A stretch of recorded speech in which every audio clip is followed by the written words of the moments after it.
In the March 13th Observer, it's announced that Lawrence Taylor has signed an agreement to come in and work a match at WrestleMania.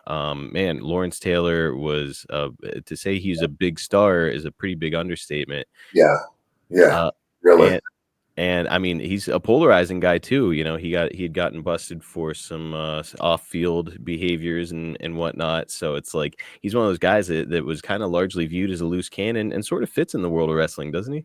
Yeah, yeah. Yeah, he's a loose cat. Yeah, he fits perfectly into wrestling. I heard somebody say once that to be a professional wrestler, you have to be a little bit crazy. Do you agree with that? Um, Not really. I mean, do you meet some odd or different characters in pro wrestling? Yeah, but I mean, you just go up and down the lines in the NFL and get the background stories on some of those guys. Mm-hmm. You know, yeah, I it's never hear them. I think most athletes are crazy. Just wrestling. It's just wrestling. That's where I take offense. It's just wrestling. Mm-hmm. Well, I would challenge just about anybody out there. You know, you think you can get in the ring and do the stuff that we do? Well, come on, let's see what you got. Yep. I mean, and we have had pro wrestlers who get into the business coming out of football who also say, wow. So, you know, Ted, I played football in high school. I also did a little bit of boxing, so I'm no stranger to contact sports. First time I stepped into a wrestling ring, I was like, all right, let's do this. The guy tells me take a bump, shows me how to do it, tuck your chin, throw yourself back, attack the mat, all that shit. I did it, and my first thought was, how many times am I gonna have to do this in a match? Because it was really painful the first time you do it. yeah, It takes a strong-willed person to become a professional wrestler, doesn't it? I would say so. Yeah. The reported payout for Taylor is somewhere in the neighborhood of $150,000 for the match, give or take a little bit. Ted, last week you and I spoke about Buster Douglas coming in 5 years earlier, and some of the guys feeling frustrated that Buster got $100,000 to act as a guest referee. Taylor is getting that plus an extra $50K to work a match at Mania. I don't know. Does it make it more reasonable to spend that kind of money on a talent when you've got a Pro Football Hall of Famer who's coming in to actually work a match? I mean, you could argue, but it's the novelty, I guess, is the thing. The novelty of a very well-known professional football player Good marketing. is going to make an appearance at a wrestling show. So, for him to be paid that, at that time, obviously it was the novelty. I mean, and what would be a normal crowd on a show like that? I don't know what it would be, but because he was on that card, that was packed. Oh yeah. I mean, the building was packed. So yeah, I mean, there's times when I think, yeah, it's deserving. Man, good for you for being able to kind of step out of your own perspective on this, because I think a lot of the guys hear those figures and they say, like, what the fuck? I'm here working all the time, twice on Saturday, twice on Sunday, and this guy's getting this kind of money. This is bullshit. I think that that's the perspective, but you are taking more of a business standpoint where you're like, yeah, well, it did pack the building and got us some good publicity. Absolutely, and yeah, ongoing. And, again, that to have somebody from the National Football League come in and do an event and a match, in professional wrestling, it just helps the image of wrestling.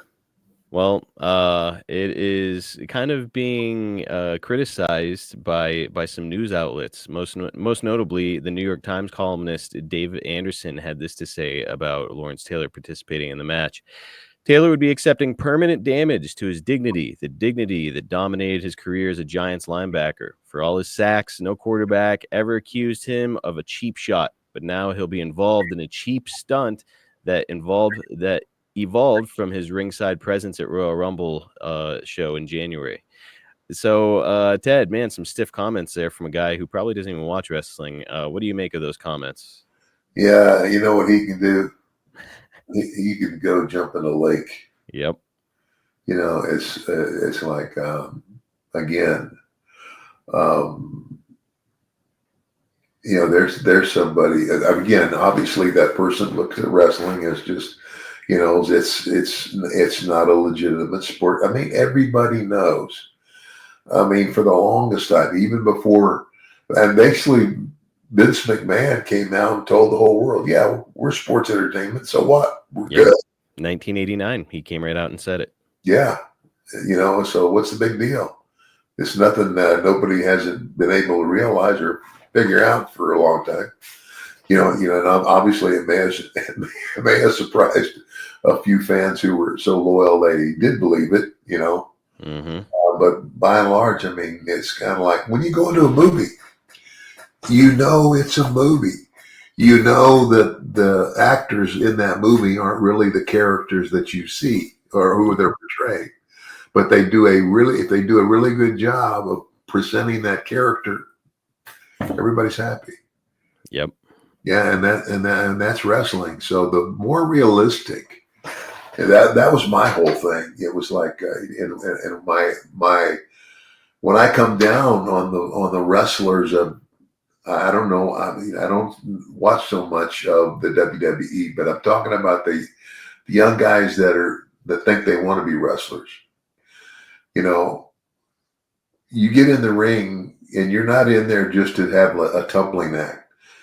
Just because you can take a triple back somersault over the top rope and land on your feet, everybody's going to go woo, but it's not telling the story. Right. It's not. I'm getting to where I think the guys anyway in today they think all those moves are great, and that's what they're there for, and that's not what they're there for. And I'll be honest, the other thing I think too is I don't think I think it's hard for them because the kids today didn't. When I got into wrestling, yeah, I did grow up in it. But how you practice for wrestling? You wrestle. Yep. You get in the ring. They put you on the first match in a little podunk town where nobody knows you, and you're in the match but the guy across the ring is an established guy who leads you through the match. Mm-hmm. You just gotta listen. That's old school, and as time goes on, you pick it up. Well, let's get to WrestleMania itself. It's at the Hartford Civic Center in front of 16,000 fans. You're going to be a big part of this event as the manager on Bam Bam's side. Of course, the NFL players are there to counter your $1 million corporation, which includes King Kong Bundy, Tatanka, IRS, and Nikolai Volkov. Dad, let's drop in on the final moments of the match.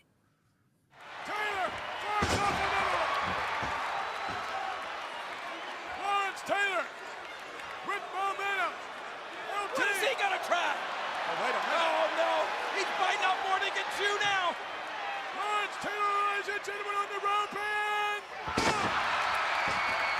he caught him! Cover! Get in there, DiBiase! I cannot believe it! Here is your winner, Lawrence Taylor!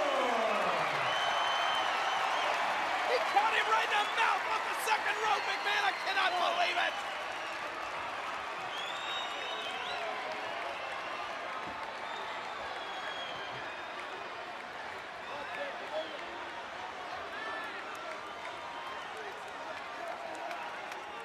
He's gassed.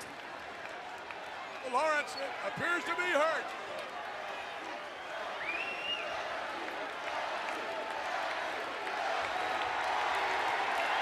They have him up. Let's go to Jim Ross. I've invested in you. You've embarrassed me. You've embarrassed the corporation. I can't believe it, Bigelow. A football player beat you. All right, there's your berating Bam Bam Bigelow there at the end. Man, LT got some pretty good reviews coming out of this whole thing with people saying like he looked pretty damn good in the ring for a guy who's like barely trained. Yeah, How do you think he did? I thought he did well. I really did. For somebody who, had never been around what we do, he did okay, So and that's one of those things where, if like this is my job, I do it every day. But for example, a minor league baseball team. They play in baseball, they play baseball, they play baseball, they play all these games, all these fans. And then they invite a guy like me to one of their games to draw more people. So I'm a celebrity guest, but I'm not a baseball player. I'm a pro wrestler. That's kind of how I looked at this. I said, here's a guy who, and of course, yes, I am recognized as one of the whatever, however big anybody thinks I am or have been. But, and against Lawrence Taylor in football is the same thing. And, I think he had just as much to do with drawing that crowd as anybody. For sure. For Yeah. sure. Yeah, it was a big deal to have Lawrence Taylor there. And man, to your point, it's like imagine you're going to a minor league baseball game for a personal appearance as a celebrity to help draw the crowd, but then they also expect you to take a at bat while you're there. That's kind of what happened here with Lawrence Taylor, where they're like, Yeah. okay, step into this world that you've never stepped into before. Yeah. Good on Lawrence. It's got to be a little bit intimidating. Yeah. Good for him, man. I noticed that Pat Patterson was in the ring as the referee there, and I know that Hogan and Warrior back during WrestleMania 6, they very, very heavily choreographed and rehearsed their match with Pat Patterson. Safe to assume that Pat probably did the same thing here with Bam Bam and LT. Probably, yeah. Yeah, gotta be. Yeah, and again, Pat's there is someone who's a very knowledgeable guy. He's a good guy to have in the ring to talk to both guys throughout it and say, "Here's what's coming next." Yeah. Yep. And because Pat was, Pat Patterson was teamed up with I'm trying to think the guy. Ray Stevens. Ray Stevens. Pat Patterson, Ray Stevens, one of the greatest tag teams of all time. Mm-hmm. I had the fortune of wrestling both of them in a tag match in Amarillo, Texas. Me and Tito were a tag team. Pretty incredible match there that I didn't know existed. You and Tito versus those two. Oh yeah, it's just like what? That's when you go in there and you just shut up and listen. And Pat Patterson, dude, like one of the greatest minds ever in wrestling, but also a hell of a worker in his time. Oh, a hell of a worker, and definitely one of the. It's like I don't know how Vince would have made it without Pat. Ted, I've heard this WrestleMania 11, called both the worst WrestleMania of all time and the event that saved the WWF. Now, some say that the publicity that they received helped to put the company in a spotlight that helped Vince to stay afloat. Others have called it the worst of all time due to kind of the underwhelming location there in Hartford, a lack of established big names, in the wake of the new generation era, and because, a professional wrestler is getting pinned by a non-wrestler. Yeah. So, Ted, do you view the involvement of all these athletes and personalities to be a critical step by Vince, or was wrestling itself enough to attract a WrestleMania crowd? Well, again, I think if for no other reason, insurance. You're putting on your big event of the year, like your Super Bowl, and yet you're inviting two guys from basically, and the two that you have are, big, really big. Yeah. Really big names. And so, I think, it's insurance. I think that's a good perspective on it, Ted, where it's, yes, probably the wrestling is enough, but if you want to make sure that you're going to pack that building, bring in a couple of really big names. Yeah. I do have to ask, man, you're an old school guy, grew up in the business, a lot of respect for the business. Did you have an issue with the notion of Bam Bam Bigelow putting over Lawrence Taylor clean in the middle of the ring like that?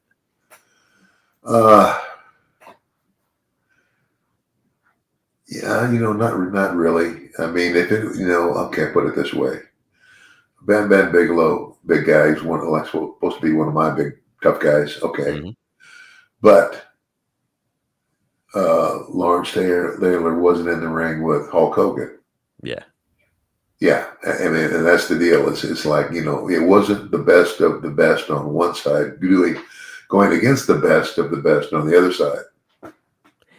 So I don't think it was that it hurt anything to put him over. I've never heard anybody put it that way, and I think that that's a really smart perspective. If this is LT pitting Diesel, the WWF champion, yeah, that's kind of bearing the business. Yeah, Bam Bam Bigelow, nothing against him, he was a great performer, but he was a mid carder at this time, yeah, and so it kind of makes sense for LT to score the victory over him. yeah, yeah, Last thing, and I'm going to let you go, Ted. It's been a long-standing tradition in wrestling that when an athlete comes in from again a quote unquote legitimate sport, that they tend to get the better of the wrestlers whenever they come in and make an appearance. Do you think that practice as a whole paints wrestlers in not necessarily being real athletes in the minds of fans, or is it just showbiz and no big deal? Well, what do you mean? You mean like if you bring in a big name that's not a wrestler, he's a baseball player or a football player, and you put him over. Pretty much. So, like, I can give you a couple examples off the top of my head. There's this one, of course, Lawrence Taylor is pinning Bam Bam Bigelow, but like, Floyd Mayweather came in and knocked out the Big Show. It's man on Muhammad Ali comes in and he knocks John Nord on his ass in Mid South. There's a lot of examples of this over the years. And it's kind of actually you yourself were once pinned by Horace Grant on a house show in Chicago. For my money, wrestling heels are there for one job, and that's to shine up the baby face and send the crowd home happy by getting egg on their face by the end. Yeah, And I don't think it matters if it happens with a wrestler or a personality or an athlete. The idea is that you get embarrassed as a heel, right? yeah, exactly, exactly. Your bark is much louder than your bite. You know, Hmm. and one of the things, here's the thing, and I always did this. I mean, and like again, my dad was a heel, but my dad was also a national amateur wrestling champion. But a lot of people don't know that background. Anyway, uh, number one, you let the crowd know that you could go. You call spots where it's like, hey, this guy can wrestle. This guy can go. Now it's dependent on the character, Hmm. and then but the other thing that you also establish is that the baby face is just a little bit better. Yes.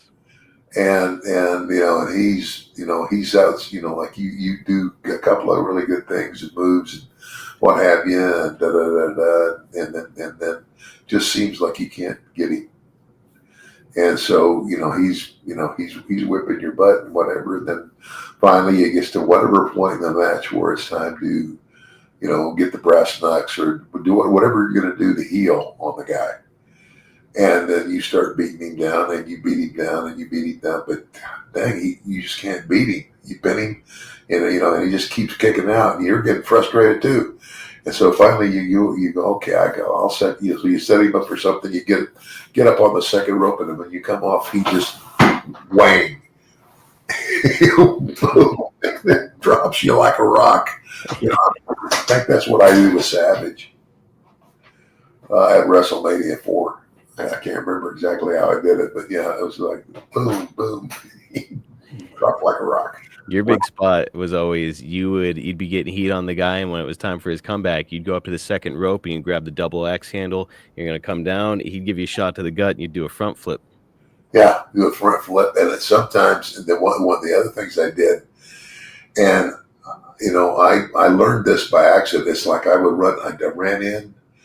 I'm running, I charge the guy in the corner, he moves, I hit the turnbuckle, I go straight back, I go back, and I went straight up on my head. Feet straight in the air and over. Accidentally. And I said, holy shit, that's great. I can do that again. You must have had some serious momentum to do that for a shoot. Yeah.